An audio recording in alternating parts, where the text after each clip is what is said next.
Okay, thanks Bruno. Okay, so today I'll be talking about Syzix.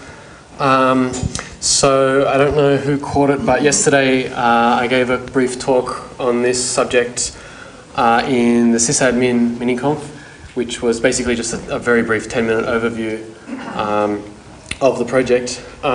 So today, I don't know who did not. Yeah, so I'm going to start with basically the same set of slides, but not quite so crazy or chaotic, and then just go from there with some more details about the project.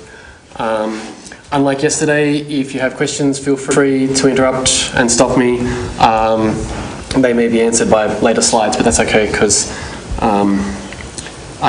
we can either wait or deal with it as the case happens. So I really liked B-Dale's keynote yesterday because for two reasons. First of all, this is a personal itch of mine that I have been slowly scratching for years now, 3 or 4 years, gradually getting things to a state where they are very nearly usable for me personally on my personal machines. And also because of what he was saying about lowering the barriers to contributions from users, that all users could be developers, and that if that was the case, then free software would be in a better position. So I'll come back to that a bit later on. Okay. So for a traditional package install on a normal, traditional sort of distribution, the files for each package end up being splattered basically all over the file system. You'll get programs to run in /bin, libraries in /lib, same for the /user versions of those, and there are rules on visibility and stuff like that for this sort of thing. Syzix doesn't do this at all. So in a traditional package management system, you tend to have a single version of any given package that can be on the system at any point in time, just by virtue of the fact that you've got files going into these common locations. If you want to have more than one version, you'll probably end up with clashes in /bin, /lib, and so on. So you can only have one version of a package. Syzix doesn't do this. What Syzix does do is install each package into its own location in the file system. And by default, the path looks like this. So it starts with /sw. Everything is under /sw, stands for software. And then underneath that there's a repo or repository, which is basically just a sort of fairly arbitrary package grouping sort of thing, followed by an architecture, something like x86, 64 Linux. So it's sort of like the triples, but without the sys part, just the CPU architecture and the kernel. And then comes the name of the package as another directory, and then finally a directory for each version. So what this allows you to do is have multiple versions of any package on the system sitting there concurrently, which I think is a very good thing. And it's also done by some other systems, some of which have been around for a while. So GNU is probably the oldest one, which I suspect quite a number of people are familiar with. But there are others in various forms. So in Python land, there's virtualenv, which is a system for managing multiple Python version installs and their Python modules. RVM, so in Ruby, there's a similar thing, Ruby Version Manager. Well, similar but different. There's a newer one called OSTree, which is, again, similar but different. It's more about managing entire trees of operating system installs. And it's mostly used by the GNU folks, by the GNOME folks. There's a distribution called Gobo Linux, which I suspect quite a number of people have heard about. And it also supports this notion of multiple packages installed. And then finally there's NixOS. Sorry? Perl. Right, so I don't know about Perl, but there's one for Perl as well.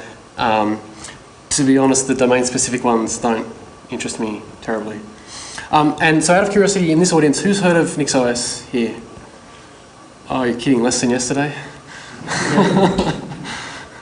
Okay, anyway, we'll come back to that. So what all of these systems tend to rely fairly heavily on is symlinks.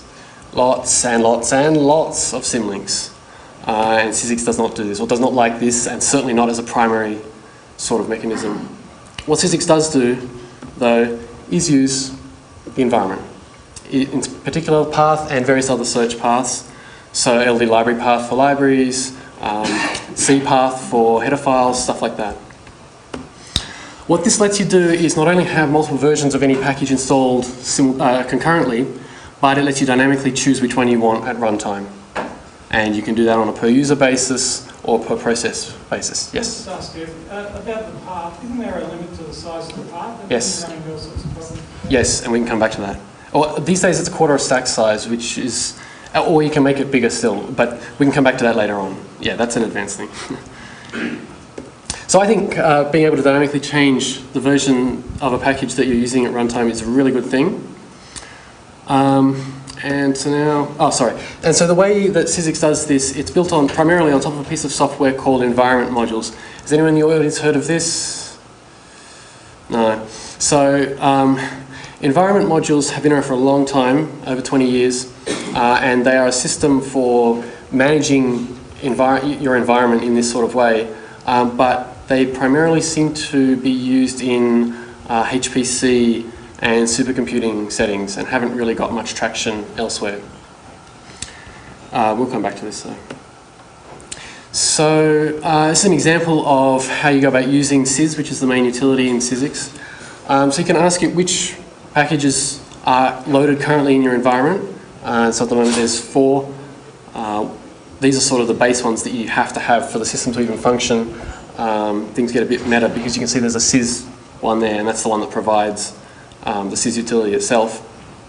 But so you can see environment modules is specifically version 3.2.6. The others are, the version is devel, which basically means that they're a Git clone, and that just makes life developing easier. So suppose I wanted to use Python. Well, it's not available at the moment, so that's fine. I can ask the system what Python packages are available. It tells me there's 267, 273, some wrapper version for 273, and also a version for Python 3 if I'm interested. So I can go ahead and load one of those, Python 267 for example, and now I've got access to that version of Python. If I ask what Syz files I've got loaded now, you can see that the original 4 are still there, and at the end, number 14, there's the version of Python that I asked for, but it's also dragged in all of the runtime dependencies, and although some of those might be build time dependencies, anyway. And they're also loaded in the environment. And what I can do now is, suppose I say, okay, I actually think I need Python 2.7, so I can just do a Syz swap with that version of Python, and that's the one I've got now. And I can just, if I don't want Python anymore, I can unload it, and it's gone. And this is all just fiddling with the $path and $Python path and all that sort of thing, and we'll come back to more of this a bit later on. So this gives some interesting properties with such a system. The first is that the notion of is the system stable or unstable doesn't seem to make a lot of sense to me in this context anymore. That the system's kind of both stable and unstable. That if you wanted to, you could run a system with a collection of known, good, stable packages, package versions, and those are the ones that you run all the time, they're the default. And then if you want to test out a new version, or if you want to run unstable packages, then you can have them installed at the same time as well. And you don't need to make this value judgment of, do I want a production stable system or do I want a bleeding edge development system? The distinction's sort of meaningless. So you can, if you want to look at some unstable packages, for example, then you can either just install them and make them the default, and then if things go pear-shaped, that's okay, you can just roll them back, which basically means changing the default back to what it was, assuming you haven't uninstalled the previous version off disk yet. Or you can go the other way if you're more conservative, and you might just leave the defaults alone and install the new version of the software, and then switch to that version and load it just in a single login session and test things out before making it the default. So you can test new versions before actually, installing them. So the intention of Syzix is sort of primarily more aimed at a rolling release kind of system where new versions of all sorts of packages on the system come along all the time, much like other rolling release distros like Arch Linux and stuff. But by the same token, it still supports the idea of sort of standard releases, where you have basically these boil down to just a list of packages and package versions which are known to work well together. And you can call that, a version of Syzix. It supports the idea of binary packages. So since everything lives in /SW, and with a toolchain in there, based out of there, then everything's self-contained in /SW, and you can tar up even just simple tarballs. I tend to use Slackware most of the time, so tarballs are nice and simple, and I like that. Along the same lines as Gobo Linux, because everything's separated out in the file system, that the mantra of the file system is the package manager sort of applies here as well, which makes tarballs nice and simple. But at the same time, supporting source builds is also a nice thing. And like Gobo Linux, because the file system is the package manager, you can hand install packages, and they're first-class citizens, and they get treated the same as any other package on the system. Syzix has a build tool, and one of the main features of that is that builds are parameterized by version, or rather not parameterized. So everything's sort of cookie cutter, and the rationale behind this is that for most software, most of the time, the actual build process doesn't change from release to release. And so you should be able to take advantage of that, and even have end users saying, I want the latest version which was released 1 day ago of such and such package, and just be able to do it, assuming there's no build system changes, build process changes, which is most of the time. So in theory, it supports the idea of a standalone install where Syzix is your distro that's installed, and that's what's used for everything at boot time. I'm not there yet with that, but NixOS has such a mode, and it's very similar, so I'm sure that it's possible. But at the moment, mostly what happens is that installs tend to be hosted. So you've got your existing distro that you use, and it can be whatever, anything, EL-based, SUSE, whatever. But because everything lives in /SW, you can just unpack everything in there. You need sort of a one-time initialization to read stuff out of there, and after that you're done. So sort of in the first case, Syzix looks a little more like a distribution. In the second case, it looks a little more like a package collection, and it's kind of a bit of a hybrid of both, really, I think. The target audience is so large multi-user systems, and in fact that's where pretty much all of this has grown out of. That at NCI, where I work, we run Australia's peak academic supercomputers, and so we have shared login systems where we can have hundreds of users logged in simultaneously, and they all want slightly different versions of the packages that are on there and the compilers and so on. So we need a system for managing that, which started out with ad hoc sourcing of shell-specific RC files, and grew up to modules, and is in the process of growing up beyond that still to Syzix or a system substantially like it. But also power users and developers, I think, would benefit from this notion of being able to switch around packages very quickly and easily. So this is where the talk yesterday ended. So I'll go ahead now and just go through just a little bit more detail on some of the basic ways that the system's arranged. If you've got any questions, feel free to stop me. And then if I get through all of this basic stuff, then I'm happy to sort of follow where people are most interested in looking at. Okay. So returning to the previous example of a relatively clean environment, if we want Python, then we can load it. And this time if we ask again after loading Python, what's available that matches Python, you can see that we've got, can I point? Actually, I'll just... So you can see we've got the original set of Python packages, and they're the actual Python ones, but we've also got this section here, and these are the Python modules that are provided by this particular version of Python. So you can see that these actually live in the file system underneath that Python install, there's a directory called SW, and the structure under there is basically the same as under the root/SW tree.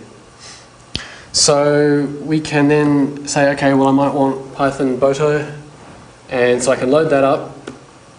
And now if I look at the list of sys files that I've got loaded, then you can see that we've got, this is from here up is what we used to have, and there's Python Boto, and this is what it's pulled in as its dependencies.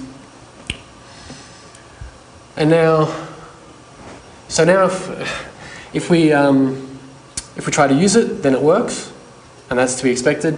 So you can see the reason that it's working is because when we've loaded the Python Boto module, it's added this path to Python path, which is where to find it. And again, you can see that lives underneath this particular version of Python.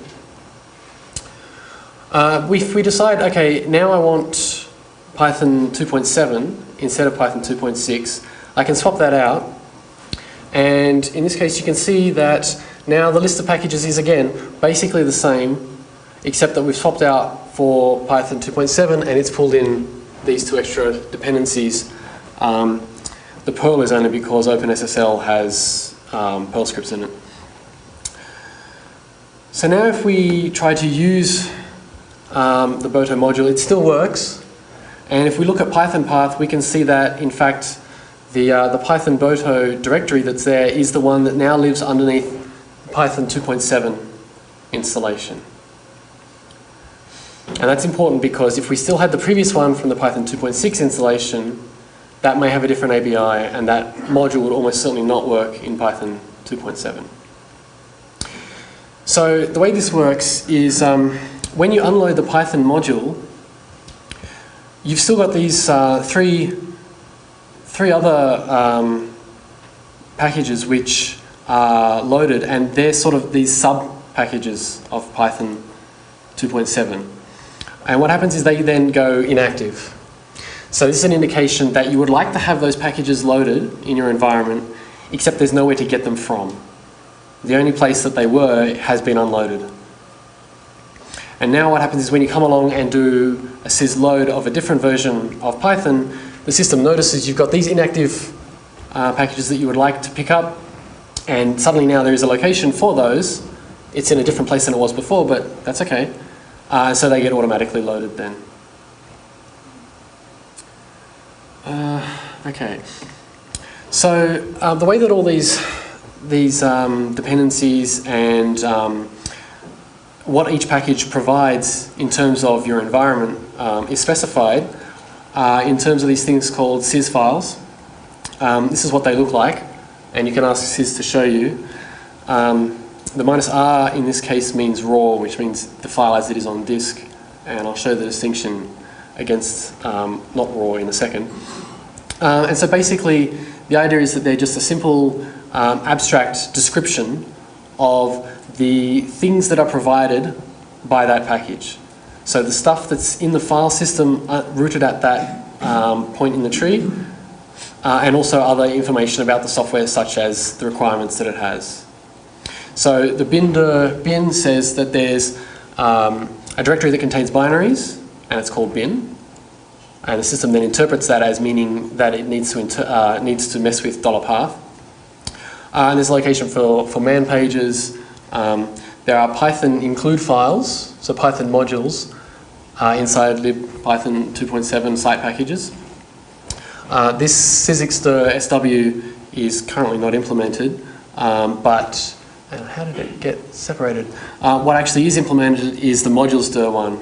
Again, that's because Syzix is built on top of modules, and that just tells the system where to find these sub-sys files for the actual Python modules for this particular version of Python. And you can see that all of these, and so on for libraries, the include dir is for the actual Python devel headers. And the soft prereqs are all the dependencies. The first layer of dependencies. And these will get resolved further as necessary. The soft prereq basically says that if the user has, so for example for glibc, if the user has any version of glibc loaded, then the requirement is satisfied. And if they've got none, then the system will automatically load glibc 213. And so this needs to be slightly more expressive down the track so that I can say, you know, this package needs glibc 211 or higher, that sort of thing, but that should be fine down the track. And all of these paths on disk are all relative to where the package is installed. So what that means is if we look at the sys file for Python 267, it's basically the same. The only differences are that we're looking in libpython 2.6 instead of 2.7. And to be honest, I wish Python would automatically figure that out for itself because it knows what version it is. And there are different prerequisites because this version of Python doesn't need OpenSSL. So the actual, if you do a sys show of Python, this is the modules, a module file as opposed to a sys file. Sys files are automatically translated into module files, and this is what the environment module software uses. In this case, it's now no longer a descriptive language, it's more interpretive. So prepend path blah says stick this at the front of $path, and so on. See that paths are not relative, and there are things like policy things such as, for example, when you specify a directory full of libraries, do you want that to set library path, LD library path, or LD run path, or some combination of the above? And in different scenarios, you may want different situations, and so that's why it's better to have a descriptive system which says here are libraries, and then on a site-wide basis or a per installation basis, you can then decide policies such as what that actually means for users in terms of the environment that they get for accessing those libraries. And there's some other stuff at the end which is fairly uninteresting. There's a simple script that will go through and generate a sys file given a software install. It does the sort of straightforward, simple thing that you would expect, looking at what's in there and just simple heuristics to guess what it should be. And this is very often a good approximation, first approximation at least, of what the software provides. So for the case of Bash, it provides binaries, it needs glibc, that's pretty much it. In terms of the actual sys program, it's not so much a program. You might be wondering how it can influence the environment of the actual running process itself. And the answer is that it's not really a program, it's actually a shell function. It does, however, use the output of a program, which is this underlying sys command program. And that's what actually interprets the sys files, uses modules, and then outputs the commands necessary to adjust your environment to be in the right state. And then there's this sysup, which is a sort of initialization script, and that's where the sys function is initially defined and where the paths to find the initial set of sys files is set, and so on. It's in the root because there are possibly other places you could put it, but I find that to be the easiest. And so typically you would have this sourcing of this file in your login .bash login or .bash profile or similar. It's actually just a symlink into the default version of the sys package. Okay, so are there any questions on this stuff so far? Okay, so next I'm going on to comparisons with other systems, the systems I mentioned before. Should I go for your questions first, I think? Yeah, shoot. When you do a sys swap, like what you're doing earlier with Python, is that atomic, or is there a period of time in which you actually don't have Python in your path? It's atomic. You can think of it as just an unload followed by a load. The difference is that if there are requirements, they're still satisfied, right? So if you have a requirement saying some other package needs Python and insists on that, there's a way of specifying that. If you try to do a sys unload, it'll fail. But if you swap it out for a different version, that'll still work. But it's atomic in the sense that your environment changes once at the end as a collection of changes to the environment, and that's That's the end of the story then. Does that make sense? Yep, thank you. There was one up the back. Yeah, I was just a bit confused as to why the Python modules were under Python, the Python path and then /SW, Yep. rather than site packages. I was a bit confused there. Okay. Repeat the question. Yeah. So the question, we'll jump back. Yes. Where are we? Yeah, okay, so in this case, so the question is, I should have brought a mouse. So the question is, why are the Python packages living underneath this /SW instead of directly under lib python blah site packages? Yep. So the answer is you might want to have several different versions of each Python module. So suppose you want Python Boto 2.6 and 2.5 and 2.4, suppose. If you stuck everything under the site packages for this particular version of Python, then you're back to the same old situation where you can just have only have one version, you can't choose, and when you load that version of this 267 of Python, you get all those modules and there's no way to not have them or to change the version. So in other words, I could have Python 2.7.3, but also have something like matplotlib version 1, matplotlib 1.1. Yes. So the comment then was that you could have Python 267 and then inside that you have matplotlib 1.1, 1.2 and so on, and the answer is yes. The answer is then so that begs the question that yes, if you do want a full complement, you need this full matrix of all your Python modules built against all your Python versions.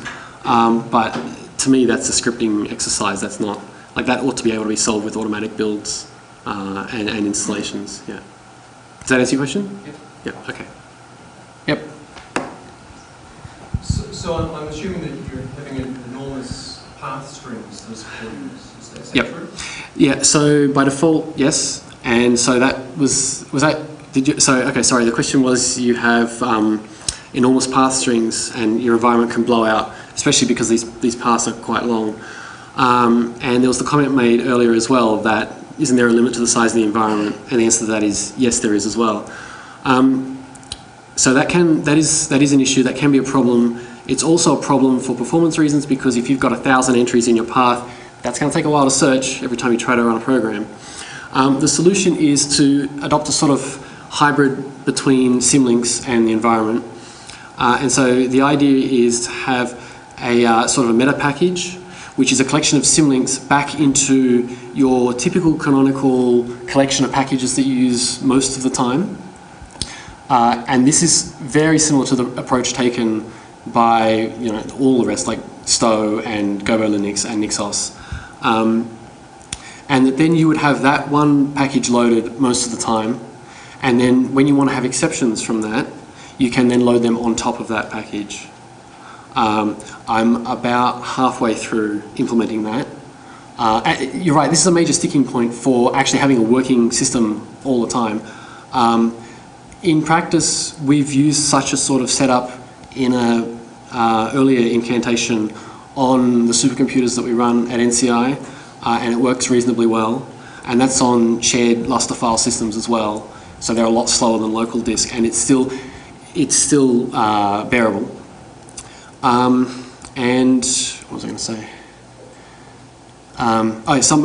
There are various subtleties and nuances in doing this. It's a little more complicated than just having a tree of Symlinks, because you need to keep track of which real packages the meta package is actually giving you access to, and then if you load something on top of that, you need to keep track of dependencies properly, and there's a curly issue around whiting out of files, which is really, thankfully doesn't actually happen very much. So the problem here is suppose that your meta package had a particular version of a piece of software and that provided access to a program called foo, and then you loaded a new version of the package on top of your meta package, which puts it earlier in the path, which is fine, except this other version now, the specific version, doesn't have program foo anymore.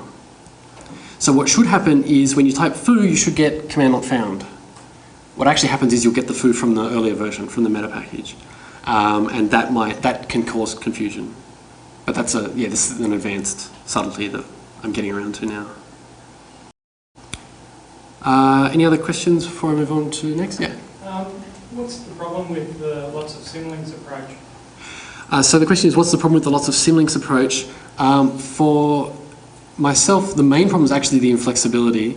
So you either have symlinks being system-wide and affecting all users and all processes, which on a multi-user system has obvious problems. But even on a single-user system, I find it can be very useful to sometimes have different processes looking at different package versions.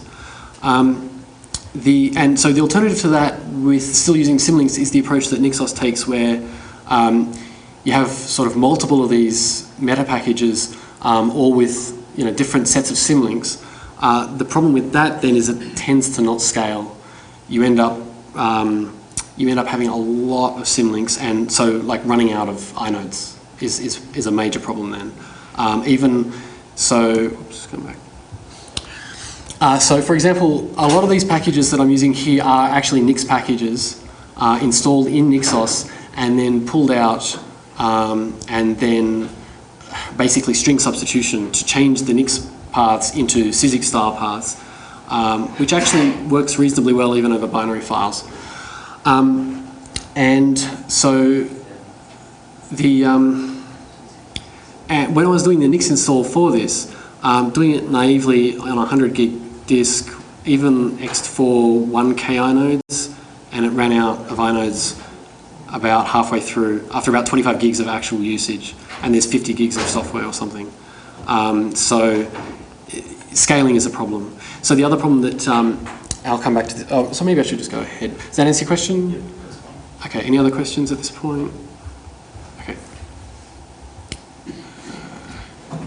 Okay, so I've sort of already started on this a little, I guess, so I guess it's opportune. So to compare Syzix to some of the existing systems, and how are we doing for time? Yep. So Stow is the original one. It's very symlink heavy. Stuff gets installed usually under user local, and then Stow really is a system for managing all of those symlinks, which usually live in places like user local bin. So this doesn't get you any runtime switching, and that's largely what I want. For Python Virtual Env, RVM, and so what's the Perl one called? Perl Brew. Perl Brew, right. So these are all good, except they're domain specific. They sort of work for their language. They work reasonably nicely. And RVM... Daniel Bernstein one as well. There's Perl local, but does that do multiple versions? I'm not sure. No, but Daniel Bernstein has a generic tool similar to this that's not domain specific. Right, okay. But then you have to live in his world. Yeah. Okay. So OS tree is a recent one. It's very focused on binary packages and this idea of entire trees of operating system installs, so cheroots basically. And it seems to need reboots as far as I can tell for switching between things. And also no scalable way of composing different bits of different trees. That, much like what I mentioned with Nixos before, if you want to take a tree and just change one version of one package, you've kind of got to build a whole new tree which is the same but just a little bit different.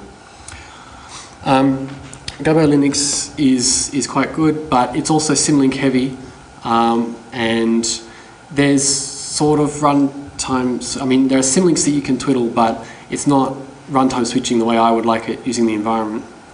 And I can't handle Gabo Linux the way that they have completely abandoned FHS. And I mean, I can't type capital system, capital configuration instead of / etc. Right? So anyway.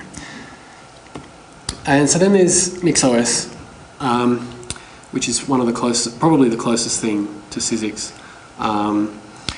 So Nix is a purely functional package manager, which means that package installs and package builds have no side effects and are fully specified at build time. And I got these slides the wrong way around. So Yeah, so builds are fully specified at build time, and so this is very good. It gets you a lot of very nice properties. It gets you atomic upgrades. It gets you guarantees in terms of reliability, consistency, rollbacks, and that sort of stuff. And you can also do, I think they've got a daemon which will nicely handle unprivileged package installs as well. So in this case, everything goes into /nix/store, and the way that they achieve, the way that they enforce the pure functionality is they take a SHA-1 hash over all of the build inputs. So that's the entire source code and all of the previous, all of the build dependencies. And by doing this, they more or less get down to bit reproducibility of builds and of software products. So you can be absolutely 100% sure, more or less, that if you run this bash on any Nix system, or if you copy this and its entire closure of dependencies onto some other system, it will run the same everywhere. There are issues though. So my primary problem is that dependencies of build time, and this makes runtime switching tricky and difficult. It also, so the full sibling trees that I mentioned before. Rollback tends to be system-wide, not per package. Again, this is this issue of full sibling trees to define an entire profile, they call it, which is kind of like an environment. The hashes are completely opaque, and I find it awkward and clumsy that they're at the start and not after the version. It makes tabbing around in the shell really difficult. And this is kind of a cosmetic thing, but it seems fairly hard-coded in this Nix source from what I can see. And also having a flat directory structure, so they store more than just package install directories in the Nix store. Everything goes in there. Build input files, downloaded tarballs of source that they're going to build, everything. And this, I find, scales not terribly well. And on a shared file system, it definitely won't scale well at all.